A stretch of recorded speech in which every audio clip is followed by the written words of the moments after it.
जिस पौधे की मिट्टी जड़ से अलग हो जाती थी, जड़ दिखाई दे जाती थी, तो दूसरा साथी बालक कहता था तेरा पौधा सूखेगा, ये सूखेगा, क्योंकि इसकी जड़ राम ने देख ली। यानी राम ने जड़ देख ली इसकी, यानी उस पर मिट्टी हट गई जड़ों से, अब ये उगेगा, और वो सूख जाता था। तो पुण्यात्माओं, इन सभी पंथों की और इन संतों के द्वारा दिए गए ज्ञान की जड़ राम को दिखा दी इस दास ने। ये इनकी मिट्टी हटा दी सबकी, अब ये थोड़े से दिन में आप ही सूख जाएंगे, अपने आप इनके पास कोई जवाब नहीं रहेगा, और ये बुद्धिमान अपने आप समझ जाएंगे और वापस आ जाएंगे अपने मूल घर को।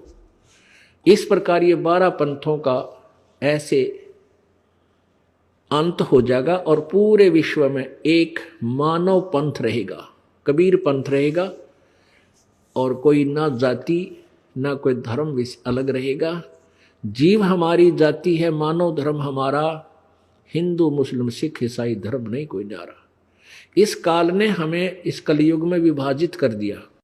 कलयुग से पहले आप पिछली हिस्ट्री देख लीजिए, अपने इतिहास बहुत लंबे चौड़े हमारे पास रखे हैं, कोई धर्म अलग नहीं था, द्वापर तक कोई भी मजहब नहीं था, 4 वर्ण अवश्य थे। अभी कलयुग में काल को पता था कि ये कहीं मेरे जाल से निकल ना जावे, इसलिए कई मजहब बना दिए, आपस में लड़ो मरो कटो, अपने अपने धर्म को उत्तम बतावे।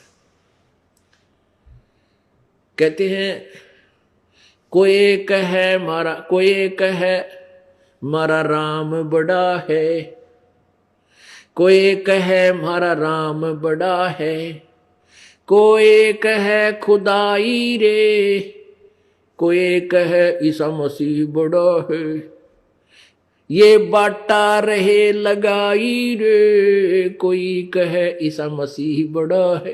कहते इस प्रकार ये अलग अलग से बाटे बैठे हैं, कोई नो कहे हमारा राम बड़ा है, दूसरे कहे हमारा खुदा बड़ा है, कोई कहे ईसा मसीह बड़ा है, कहते नो बाटे बैठे अलग अलग से। अब ये बंटवारा खत्म हो जाएगा, हम एक पिता की संतान हैं, कबीर हमारा पिता है, परम पिता है, हम सभी उसी के बच्चे हैं। और वो कितना दयालु है, वो कितना दयालु है,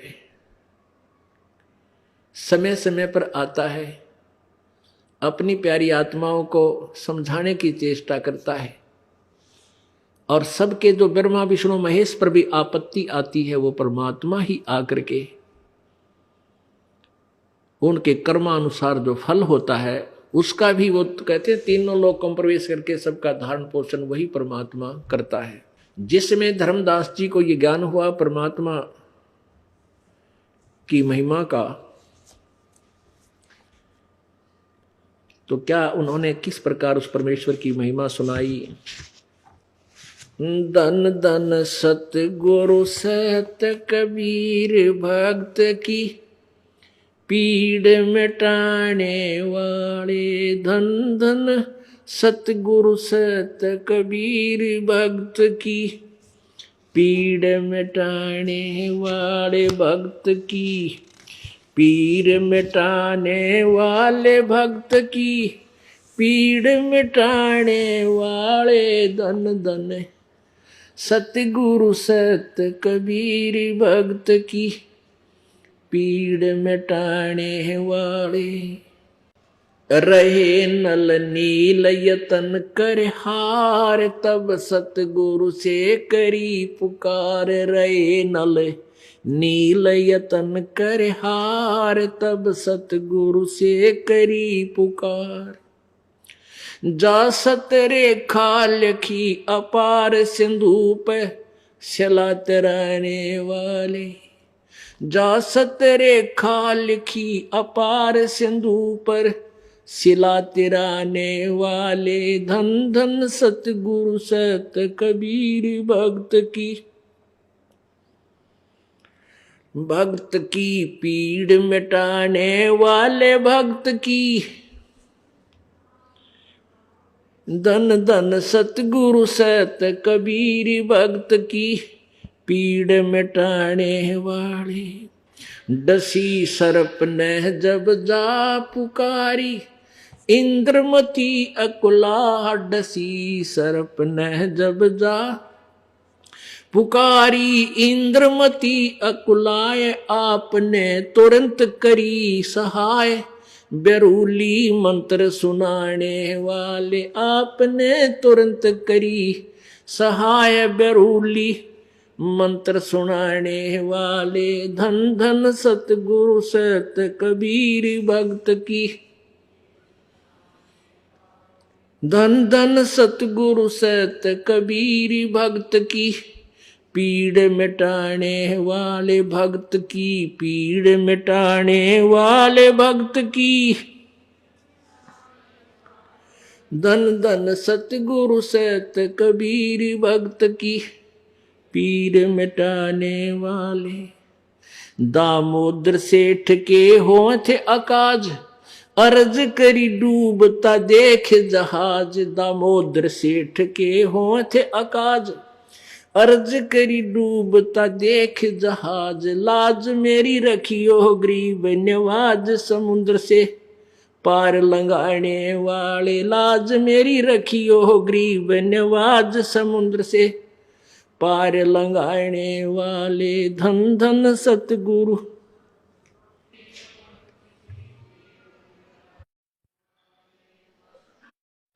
भक्त की पीड़ मिटाने वाले भक्त की। धन धन सतगुरु सत कबीर भक्त की।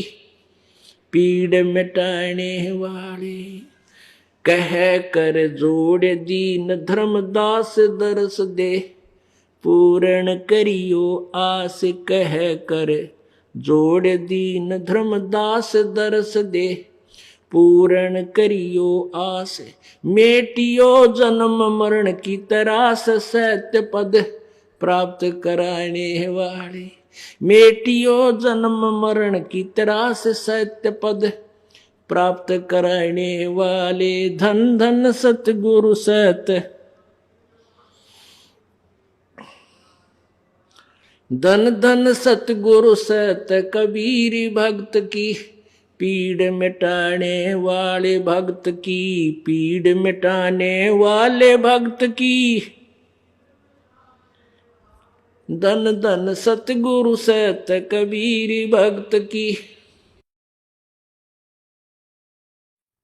कह कर जोड़ दीन धर्मदास दरस दे, पूर्ण करियो आस। कह कर जोड़ दीन धर्मदास दरस दे, पूर्ण करियो आस। मेटियो जन्म मरण की तरास, सत्य पद प्राप्त कराने वाले। मेटियो जन्म मरण की तरास, सत्य पद प्राप्त कराने वाले। धन धन सतगुरु सत कबीर भक्त की।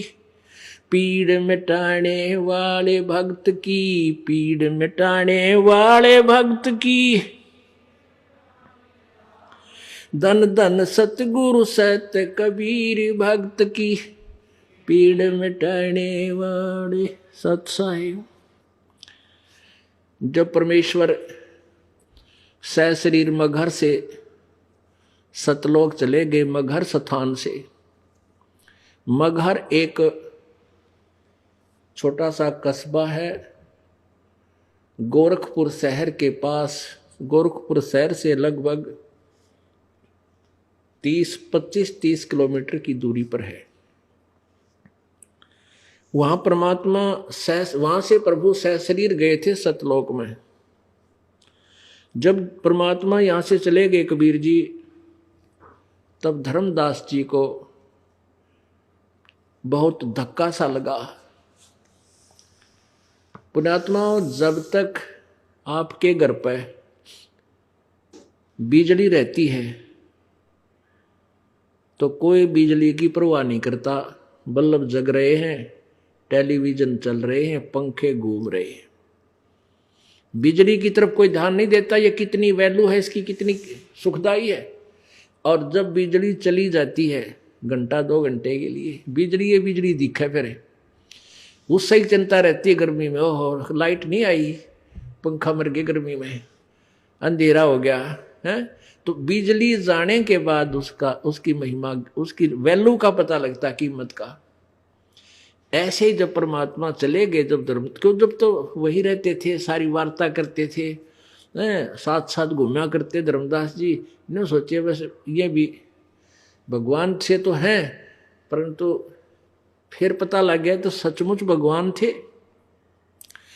तब उन्होंने कहा, ओए होए, कह कर जोड़ दीन धर्मदास और दर्श दे पूर्ण करियो आस। एक बार फिर मिलियो, मिल लिए तब भाई। अब देखो जब मिल रहे थे उसमें हम, अब जैसे परमात्मा 120 वर्ष आए रहे और सबके इतने काम करे, इतने इतने सुख दिए भगवान ने, गिनती नहीं। मुर्दे तक जिंदे किए, कोढ़ तक समाप्त किए। ऐसा असाध्य रोग था जो सिकंदर लोधी राजा के, वो ठीक किया, और भी हजारों लाखों लोगों को सुख दिया। लेकिन उस समय हम भगवान को भगवान नहीं मान सके। क्यों नहीं मान सके? क्योंकि हम अशिक्षित थे। हम वेदों और गीता जी और पुराणों से अपरिचित थे।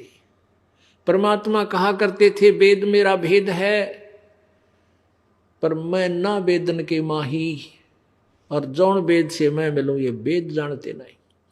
सभी चारों वेद मेरे विषय में मेरी महिमा कह रहे हैं, और इन वेदों में वर्णित विधि से ये गा तो मेरी महिमा रहे हैं, लेकिन इनमें वर्णित विधि से मेरी प्राप्ति नहीं है।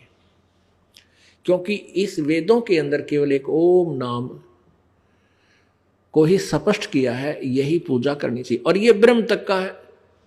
हमने प्राप्त करना पूर्ण ब्रह्म को। गीता जी अध्याय नंबर 17 के श्लोक 23 में उस पूर्ण परमात्मा सच्चिदानंद घन ब्रह्म, परम अक्षर ब्रह्म की भक्ति के विषय में सांकेतिक शब्द बोला है, लिखा है, ओम तत्सत इति निर्देश है ब्रह्मण त्रिविध समर्थ है। ओम तत्सत ये उस सच्चिदानंद घन ब्रह्म की, परमात्मा की पाने का मंत्र है। त्रिविध, 3 प्रकार का। एक तो ब्रह्म का ओम, तत् ये सांकेतिक है परब्रह्म का, और सत्य ये सार शब्द है वो पूर्ण ब्रह्म का। परमात्मा आदरणीय गरीबदास साहिब जी ने अपनी अमृतवाणी में कहा है, नामा छिपा ओम तारी, पीछे सोहम भेद बिचारी, सार शब्द पाया जद लोई, आवागमन बहुर ना होई। संत नामदेव जी इस छिपी जाति में थे, छिपा जाति में, छिप्पी का अगर अपने गांव में सीधे छिप्पी छिम्बी बोलते उन्हें, तो छिपा जाति में थे नामदेव जी, बड़े महापुरुष थे।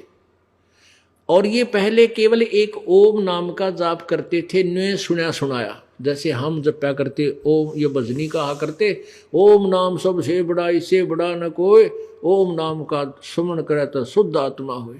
तो हम भी ओम ओम की रटना लाया करते थे। और वो पूर्व जन्म के बहुत पुण्यकर्मी प्राणी थे संत नामदेव जी, और उस पूर्व जन्म की सिद्धि शक्ति से, भक्ति कमाई से उन्होंने एक बार मंदिर को भी, परमात्मा ने उसके लिए मंदिर भी घुमा दिया था। अब ये परमात्मा समय समय पर आते रहते हैं। एक युग में एक जीवन तो ऐसा जीते हैं, बालक से लेकर बूढ़ी आयु तक एक लीला करते हैं। उस दौरान अपनी महिमा की वाणी, अपना सारा ज्ञान प्रचार प्रत्येक युग में कर जाते हैं।